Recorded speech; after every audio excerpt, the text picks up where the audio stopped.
Book of Mormon was not translated from the golden plates. According to his scribes, the plates were usually either hidden in the woods or covered by a cloth in the room during translation. However, Joseph Smith actually did his translating by looking into a magical peepstone placed into a hat.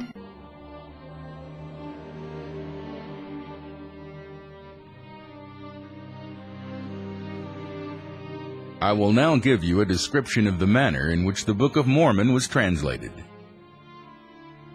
Joseph would put the seer stone into a hat and put his face in the hat, drawing it closely around the face to exclude the light, and in the darkness the spiritual light would shine. A piece of something resembling parchment would appear, and on that appeared the writing. One character at a time would appear, and under it was the interpretation in English. Brother Joseph would read off the English to Oliver Cowdery, who was the principal scribe, and when it was written down and repeated to Brother Joseph to see if it was correct, then it would disappear, and another character with the interpretation would appear. Thus the Book of Mormon was translated by the gift and power of God, and not by any power of man.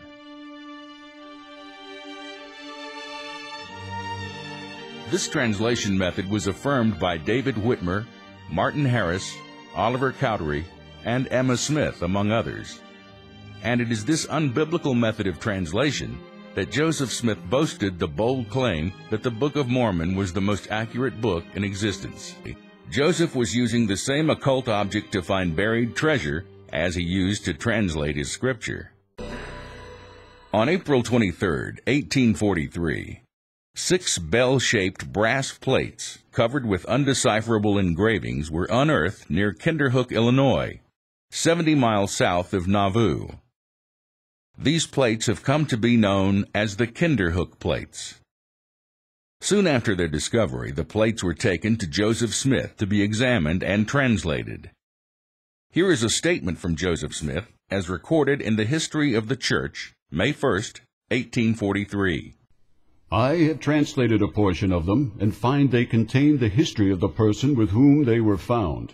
He was a descendant of Ham, through the loins of Pharaoh, king of Egypt, and he received his kingdom from the ruler of heaven and earth.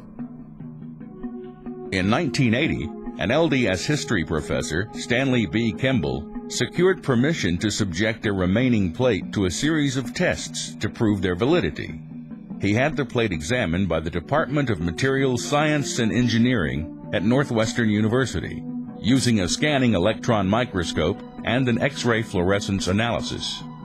Professor Kimball described the results of the test in the official Mormon Church publication, The Ensign, August 1981, pages 66 through 70. A recent electronic and chemical analysis of a metal plate brought in 1843 to the prophet Joseph Smith appears to solve a previously unanswered question in church history, helping to further evidence that the plate is what its producers later said it was.